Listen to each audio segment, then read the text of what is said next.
This week we continue the laws of Tzarat leprosy that can appear on a person or on their home.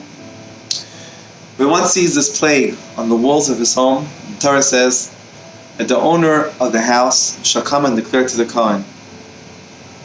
He should say, Kinega, something like a plague, has appeared to me in my house. How strange. If one notices something very unusual on his walls, that's a nega, why can't he say exactly what he saw? Why must he say something like a plague? The story is told of an individual who had heard stories about the Chafetz Chaim and decided to go see him personally. Upon arrival in Radin, he met an elderly bearded Jew in the street and asked him to guide him to the home of the tzaddik, the famous rabbi. Graciously, the man told him to turn right at the corner and look for the first house on the second block. Then he said, incidentally, he's not such a great tzaddik. The visitor became enraged and actually hit the man for the audacity to speak in such a manner about such a rabbi.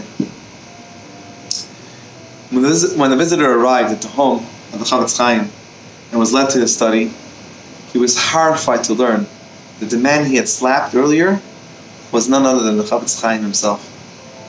Immediately he broke out in tears, apologized, and begged for forgiveness. The Chafetz Chaim told him that there's no need to apologize, and that he deserved the admonition. I have dedicated my entire life to teach about the terrible sin of Lashon Hara, of slander, the Chafetz Chaim told him. Today I gained a new insight. Not only is Lashon Hara about others prohibited, but one should not even speak negatively about himself.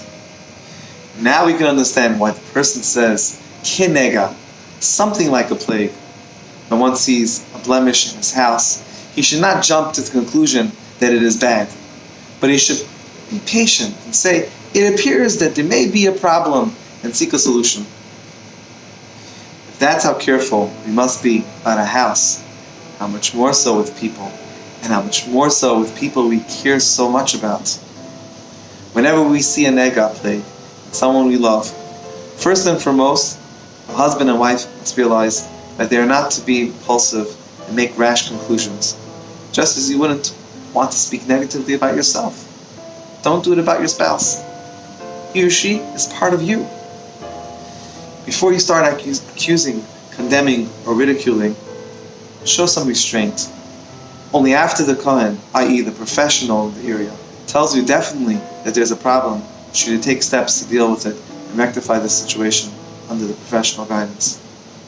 But never rush to any crazy conclusions on our own. Most of the time, with the passing of just a little time, what we thought was surely a plague turns out to be nothing worth making a big deal about. May we all merit the best relationships, infused with health, happiness, prosperity, and an abundance of good.